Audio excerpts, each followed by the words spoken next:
जय हिंद फ्रेंड्स। तो हम पढ़ रहे थे धीर सिंह रावत की शिक्षावन ज्ञान की बुक और इसमें हम पेज नंबर 163 को कवर कर चुके थे ना, यानी यहाँ हम पढ़ चुके थे। अब हम पढ़ने वाले यहाँ, और देखो यहाँ तो अब समावेशी शिक्षा के बारे में इन्फॉर्मेशन आ गई। तो देखो समावेशी शिक्षा के बारे में हमको, ठीक है चलो, तो यहाँ हम इसको स्किप रखते हैं ना, हम अब कुछ नया पढ़ेंगे। ओके, क्योंकि देखो हम थोड़ा सा रीड को सेंटर रख के पढ़ रहे हैं और रीड में समावेशी शिक्षा का कॉन्सेप्ट गिवन है नहीं वैसे, तो इस वजह से पहले हम वही कॉन्सेप्ट पढ़ेंगे जो सिलेबस में गिवन है ना। वैसे तो इधर कुछ भी पूछा जा सकता है। देखते हैं अब अगला हम शिक्षण व्यू रचनाएं और युक्तियां देख लेते हैं। ठीक है, 1 मिनट रुकेंगे। ठीक है, तो यहाँ देख लेते हैं। तो बहुत ही बेसिक सी जानकारी यहाँ तो कि शिक्षण नीतियाँ क्या होती है, शिक्षण विधियाँ क्या होती है ना, हमको पता होना चाहिए नीतियाँ क्या है, विधियाँ क्या है, और शिक्षण नीतियों की विशेषताएं क्या होती है। मतलब आप जब भी पढ़ाओ, ये कैरेक्टरिस्टिक ऑफ टीचिंग स्ट्रेटेजी है ना, ये होती है शिक्षण की नीतियाँ। और शिक्षण विधियाँ टीचिंग मेथड है ना, ये टीचिंग इंग्लिश में देखो पता चल जाएगा, इंग्लिश से थोड़ा ज़्यादा क्लियर होगा। टीचिंग स्ट्रेटेजी एंड रणनीति, और टीचिंग मेथड जस्ट एक मेथड, एक तरीका, और ये पूरी रणनीति है ना। तो विधियों नीतियों में यही पता चल रहा है कि ये बहुत व्यापक है और ये बहुत सीमित है। तो इन दोनों में अपन अंतर जानेंगे और नीतियों की तो विशेषता भी पढ़ेंगे। मतलब नीतियाँ ज्यादा मायने रखती है, देखें, और नीतियों के बारे में और भी देखेंगे अपन। मतलब नीतियों को अपन, ये 2 प्रकार की होती है, लोकतांत्रिक और क्या शिक्षण नीतियाँ। कुल मिला के अपन शिक्षण नीतियों को पढ़ने वाले हैं। तो नीतियों को अच्छे से पढ़ने के लिए हम नीतियों को विधियों से कंपेयर भी करके पढ़ेंगे। ठीक है, तो पहले अपन यही जान लेते हैं कि शिक्षण नीतियों में और शिक्षण विधियों में अंतर क्या होता है। परिभाषा क्या होती है, शिक्षण नीतियाँ शिक्षण की व्यापक विधियाँ होती है ना। मतलब बहुत सारी विधियाँ एक साथ शामिल हो जाएगी तो ये स्ट्रेटेजी बन जाएगी हमारी।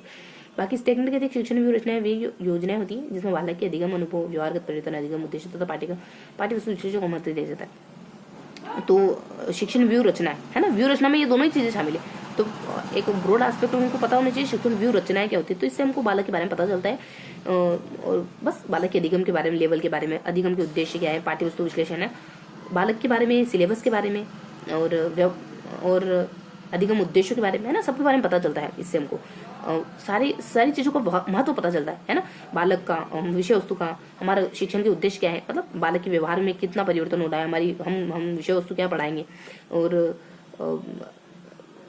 अधिगम उद्देश्य, इन सबके महत्व के बारे में पता चलता है। वही हमारी शिक्षण रचनाएं कहलाती है। शिक्षण विधियाँ क्या है, ये नीतियाँ क्या है, जिसमें बहुत सारी विधियाँ शामिल हो। शिक्षण की नीतियाँ जिसमें बहुत सारी विधियाँ शामिल हो। अब मेनली अपन यहाँ आ जाते हैं कि इसकी विशेषता क्या होती है। चलो, इसमें प्रतिमानों का संकेत, किस प्रतिमान की ओर संकेत करती है। शिक्षण विधियाँ शिक्षण कार्यों की किस प्रतिमान की ओर संकेत करती है। शिक्षण नीतियाँ शैक्षिक उद्देश्य प्राप्ति में सहायक होती है। ये व्यवहार परिवर्तन के क्षेत्र में उपयोगी है, और ये कार्य विश्लेषण और संरचना में महत्वपूर्ण है, और शिक्षक की कार्य निष्ठा बढ़ती है, और शिक्षण कुशलता में वृद्धि होती है। शिक्षक की कुशलता में मतलब शिक्षण की कुशलता में, और शिक्षण प्रक्रिया को उन्नत और वैज्ञानिक आधार प्रदान करती है, और इनके माध्यम से बुद्धि और अध्यवसाय, स्पष्ट चिंतन और कार्यशालाओं के होता है क्या होता है, इसके माध्यम से बुद्धि, अध्यवसाय, स्पष्ट चिंतन तथा कार्यशालाओं और के होता है। वो ऐसे दिया है यहाँ। शिक्षण नीतियों में शिक्षा दर्शन और शिक्षण अधिगम सिद्धांत, पृष्ठ पोषण आदि इसके तत्व होते हैं। शिक्षण प्रक्रिया को क्रमबद्ध तथा सार्थक बनाती है। ये जो नीतियाँ होती है, शिक्षण नीतियाँ शिक्षक के नियंत्रण में रहती है, और वो आवश्यकता अनुसार इनको बदल भी सकता होगा। और इसके 2 प्रकार होते हैं, लोकतांत्रिक, प्रभुत्ववादी। तो हमको देखो क्या पता चला, और शिक्षण नीतियाँ जनतांत्रिक और प्रभुत्वशाली। तो कुल मिलाकर हमको शिक्षण नीतियों के बारे में ये पता चला, अभी तक हमने जो कुछ भी पढ़ा उसमें हमको ये पता चला कि शिक्षण नीतियाँ क्या होती है कि बहुत, मतलब शिक्षण नीतियाँ बेसिकली बहुत सारी विधियों का मिला जुला रूप होती है। इसी को हम शिक्षण की नीतियाँ कह सकते हैं। ये 2 तरीके हो सकते हैं, लोकतांत्रिक या प्रजातांत्रिक। शिक्षण नीतियों से हमको क्या पता चलता है, तो शिक्षण नीतियों की हमको कुछ कैरेक्टरिस्टिक पता चली कि ये टीचर को गाइड कर सकती है, और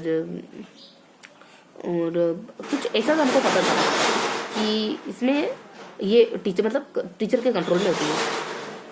और क्या पता चला यहाँ से आपको इसे क्या बात पता चली जिसको आपको शिक्षण नीतियाँ क्लियर हो जाए। इसकी विशेषताओं से क्या बात आपको पता चली जिससे आपको पता चल जाए कि एक्चुअली में शिक्षण नीतियाँ होती क्या है। ये तो ये पता चला कि टीचर के कंट्रोल में होती है, मतलब टीचर ही शिक्षण विधियाँ वगैरह लेकर आता होगा क्लास में, मतलब टीचर ही शिक्षण विधियों को लेकर कुछ काम करता होगा, टीचर की सेंटर में लेकर शिक्षण नीतियाँ चलती होगी, है ना। तो मतलब इनके कंट्रोल में होती, टीचर के कंट्रोल में होती। बाकी तो और क्या पता चलता है कि बुद्धि और शिक्षक की कार्यनिष्ठा बढ़ाती है, शिक्षण की कुशलता बढ़ाती है, और शैक्षिक उद्देश्य प्राप्ति, मतलब हम जो भी पढ़ा रहे हो अच्छे से पढ़े बच्चे, है ना। व्यवहार में परिवर्तन हो उनके, और माध्यम से शिक्षण प्रक्रिया को उन्नत बनाती है, बेहतर करती है, मतलब शिक्षा के नियंत्रण में होती है, प्रक्रिया को क्रमबद्ध और सार्थक बनाती है, और नीतियों में शिक्षा दर्शन आदि तत्व। कुल मिलाकर हमको ये पता चला कि अगर पढ़ाई को बढ़िया तरीके से बच्चों को अच्छे से पढ़ाना है तो शिक्षण नीतियाँ बहुत जरूरी होती है। ये टीचर के कंट्रोल में होती है, शिक्षण के उद्देश्यों को प्राप्त करने में मदद करती है और बढ़िया तरीके से पढ़ाने में बहुत हेल्प करती है। ठीक है, तो इस तरीके से हमको थोड़ा सा आइडिया तो हो गया कि अब दोनों मंत्र देख लेते हैं। शिक्षण नीतियों का चयन उद्देश्यों के आधार पर किया जाता है और इनका पाठ्यपुस्तक की प्रकृति क्या है, ये देखो सीमित है, ध्यान रखें, पाठ्यपुस्तक की प्रकृति के आधार पर। और ये व्यवहार और संबंधों का महत्व, शिक्षण नीतियों में व्यवहार और संबंधों का महत्व स्थान महत्वपूर्ण है। इसमें प्रस्तुतिकरण, पाठ्यपुस्तक था तो उसको प्रस्तुतिकरण महत्वपूर्ण है, व्यवहार और संबंधों का स्थान महत्वपूर्ण है। अच्छा, शिक्षण नीति शिक्षण को वैज्ञानिक रूप देती है, ये क्या करती है, कला के रूप में, है ना। मतलब ये देखो जो मेन अंतर है ये उद्देश्य पर आधारित है, किताब पाठ्यपुस्तक सिलेबस पर आधारित है, ये विज्ञान है तो ये कला है। और ये मुख्य कार्य उपयुक्त सीखने की परिस्थिति, माहौल अच्छा बनाना और इसमें कार्य पाठ की प्रस्तुति को अधिक प्रभावशाली बनाना। तो बात वही, परिस्थितियां अच्छी बनाओ और यहाँ प्रेजेंटेशन अच्छा होना चाहिए। तो जो बेसिक अंतर है वो ध्यान करेंगे।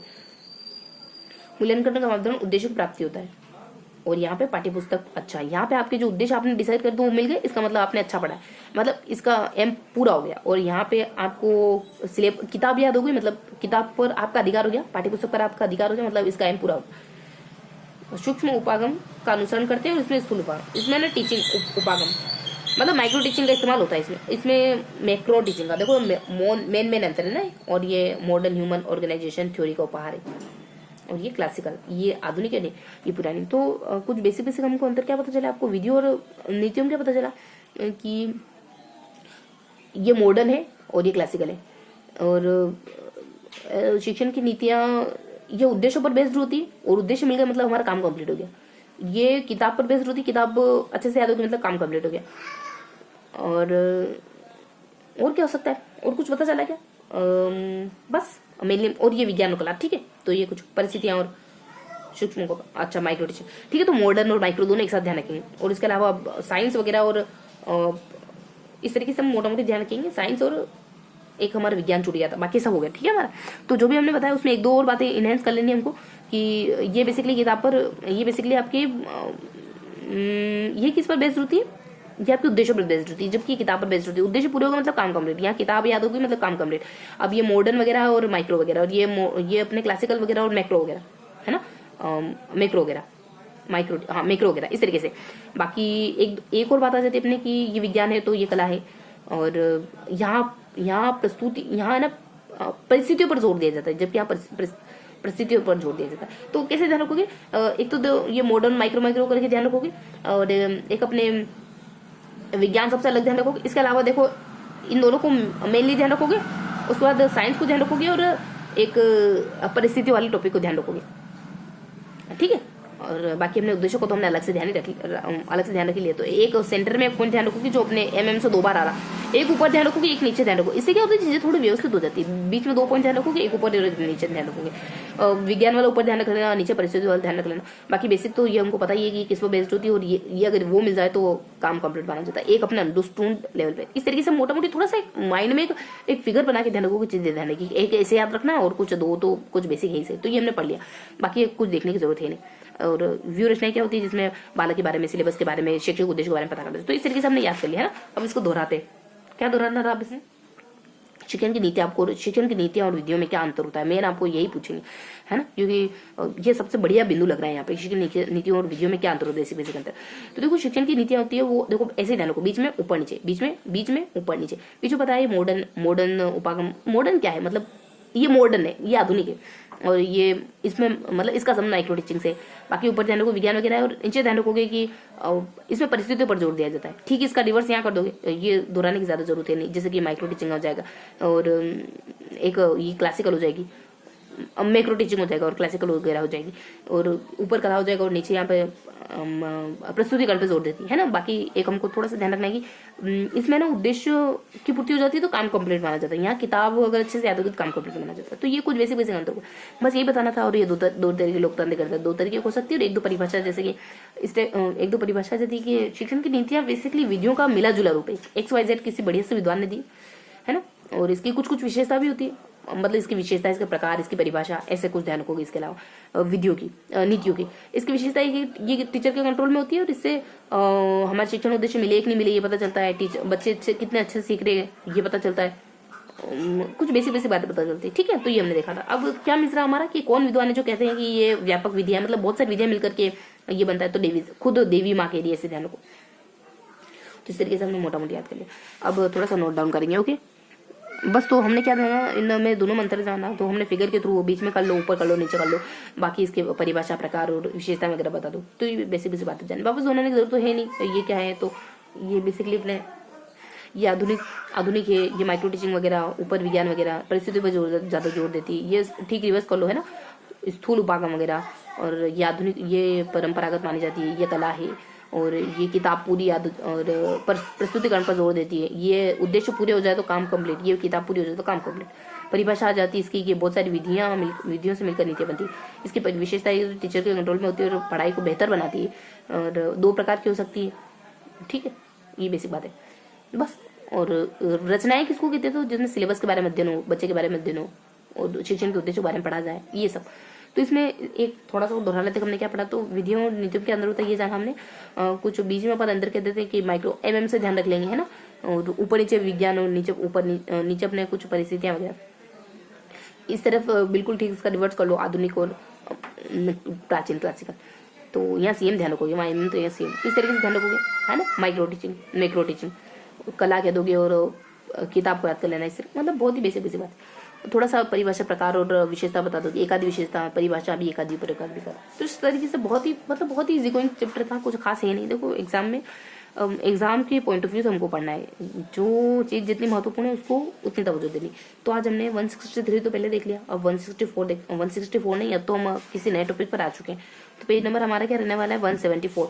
तो हम पढ़ रहे हैं 174, ठीक है। तो 174 में हमको क्या देखना है, 174 में हमको बेसिकली मेनली हमको इसको अपन 2 भागों में बांट सकते हैं, विधियां और नीतियों मंत्र। तो नीतियां और विधियां, ओके। तो दोनों मंत्र हमने इस तरीके से जाना, क्योंकि अगर इसको एक पेज मानो तो यहाँ हमने पढ़ा, तो यहाँ बेसिकली अंतर ही गिवन था। तो यहाँ मंत्र ना कुछ ऐसे ध्यान रख सकते, कुछ बिंदु बीच में ध्यान रख लो, है ना, कुछ बिंदु बीच में ध्यान रख लो, एक 2 बिंदु, और कुछ ऊपर कुछ नीचे, ऐसे ध्यान रखा था हमने। वो बीच में अपन एमएम करके, सीएम करके पता चल गया ना, तो एमएम से क्या है, सीएम से क्या है। एमएम से मॉडर्न है, माइक्रो है, यहाँ पे मैक्रो है, और सी से अपने क्लासिकल, ऐसा कुछ। और ऊपर ये विज्ञान कला, नीचे कहते थे कि ये परिस्थिति पर जोड़ देती है और ये पाठ्य पुस्तक पर, ठीक है। तो बेसिक अंतर हो जाते हैं। बाकी यहाँ ऊपर जो जगह है ना अपने, यहाँ इसके प्रकार, परिभाषा और ये सब बताया गया था, प्रकार, परिभाषा, इसकी विशेषता यहाँ पे। तो इस तरीके से बेसिक बातें, ठीक है। इसके प्रकार 2 तरीके हो सकते हैं, इसकी परिभाषा बहुत सारी विधियां मिलकर बनती है, इसकी विशेषता टीचर के कंट्रोल में होती है। जो हम पढ़ रहे हैं विधियां और नीतियां कुल मिलाकर शिक्षण की रचनाएं कहलाती है। रचनाएं क्या होती है, जिसमें आप सिलेबस के बारे में, बच्चे के बारे में, शिक्षण के उद्देश्य के बारे में पता करते हो, ठीक है। तो ये तो हमारा पेज नंबर 174, जिसमें हमने कुछ बेसिक बातों को पता करा। तो मिलते हैं हम पेज नंबर 176 के साथ, ओके।